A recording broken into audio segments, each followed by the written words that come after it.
Halo teman-teman, aku di sini mau ngasih tahu kalian apa sih itu sistem pencernaan dan juga apa saja organ-organ yang ada di dalam sistem pencernaan.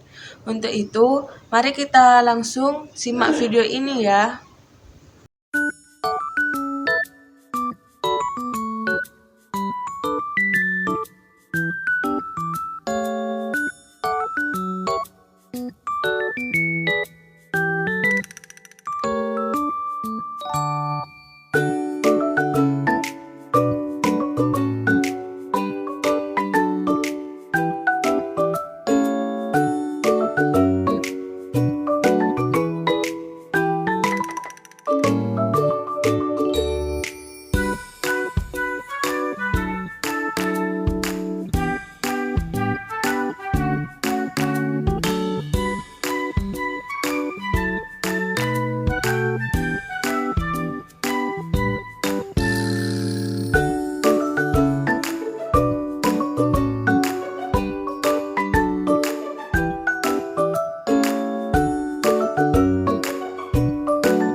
Jadi kita mulai dari definisinya dulu ya teman-teman.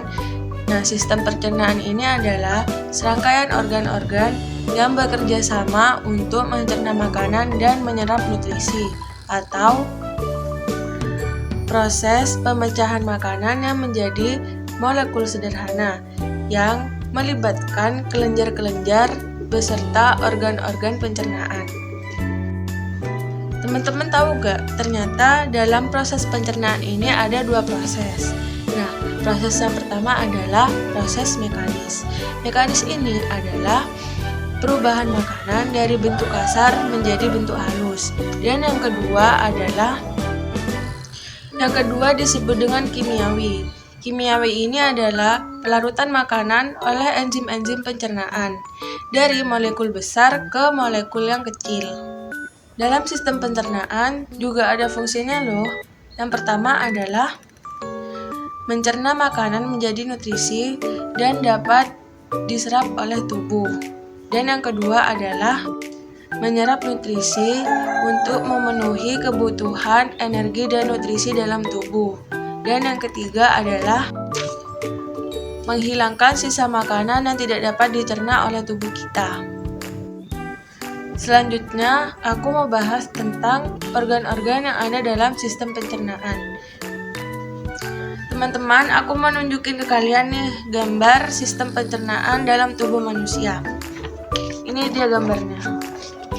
Ini adalah sistem pencernaan di dalam tubuh manusia. Bisa kalian lihat dulu. Ya, aku mau jelasin satu persatu. Di sini yang pertama ada rongga mulut. Rongga mulut ini tempat awal terjadinya pencernaan kimiawi dan mekanik. Kimiawi dan mekanik yang sudah kita bahas di awal tadi. Setelah itu yang kedua ada gigi. Organ pencernaan mekanik yang terdapat pada mulut dan menempel di gusi. Setelah itu ada lidah. Lidah ini mengandung papila yang berfungsi sebagai indera pengecap. Di sini ya letaknya teman-teman. Lalu ada kelenjar lidah. Yang kelima adalah esofagus atau disebut dengan faring.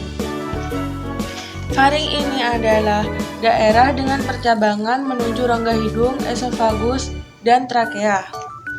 Faring ini dilengkapi epiglotis, dapat membuka dan menutup. Letaknya ada di sini. Dan yang keenam ini adalah lambung.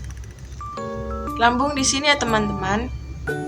Lambung ini adalah kantung makanan yang merupakan saluran pencernaan. Setelah lambung ada hati. Hati ada di sini ya teman-teman nih. Yang warna merah. Nah, hati ini berfungsi sebagai pengatur kadar glukosa dalam darah bersama insulin dan glukagon. Setelah itu yang ke-8 ada kantong empedu. Kantong empedu di sini. Selanjutnya nomor 9 ada pankreas. Pankreas di sini. Pankreas ini memiliki kelenjar eksokrin berupa sel asiner yang menghasilkan gerak pankreas. Setelah pankreas, kita lanjut ke usus besar. Ini adalah tempat dari usus besar. Usus besar adalah saluran pencernaan lanjutan dari usus halus. Usus halus tempatnya ada di sini ya teman-teman, ada di dalam. Ini adalah usus halus. Usus halus ini adalah saluran pencernaan yang terdiri dari usus 12 jari, usus kosong, dan usus penyerapan.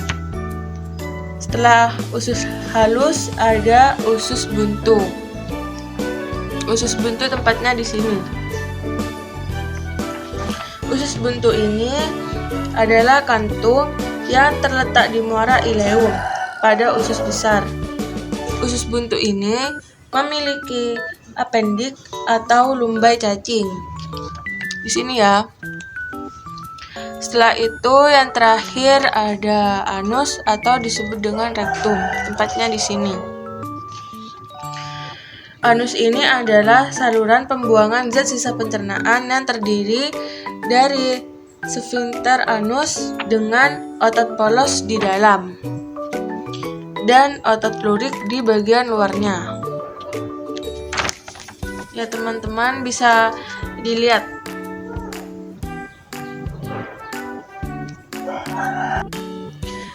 Selanjutnya aku mau bahas mengenai gangguan-gangguan pada sistem pencernaan. Yang pertama ada GERD atau gastroesophageal reflux disease, yaitu naiknya asam lambung ke kerongkongan.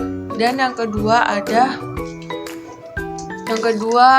tukak lambung, yaitu luka pada daerah lapisan lambung. Yang ketiga ada batu empedu, yaitu kristal yang terbentuk di dalam kantong empedu.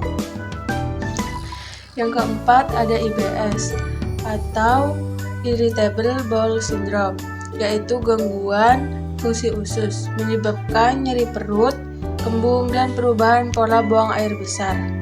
Kelima ada IBD atau inflammatory bowel disease, yaitu peradangan pada usus. Yang keenam ini ada diare atau buang air besar yang sering dan encer. Dan yang ketujuh ada konstipasi, yaitu sulit buang air besar. Keempat ada wasir atau hemoroid, yaitu pembekakan pembuluh darah di sekitar anus. Kalian tahu gak sih apa penyebab dari gangguan sistem pencernaan? Nah, gangguan sistem pencernaan ini dapat disebabkan oleh berbagai faktor. Yang pertama seperti pola makan, kedua infeksi, keempat obat-obatan, dan yang kelima gaya hidup. Jadi kita harus menjaga itu semua ya teman-teman, agar tidak terjadi gangguan pada sistem pencernaan kita. Teman-teman tahu gak sih apa manfaat dari kita mempelajari sistem pencernaan ini? Manfaatnya ini kita dapat mengetahui fungsi dan proses organ-organ dalam tubuh kita. Dan selain itu kita juga dapat memahami lebih baik bagaimana kita menjaga tubuh kita agar tidak terserang penyakit di dalam sistem pencernaan kita. Baiklah teman-teman, sampai di sini dulu ya video penjelasannya.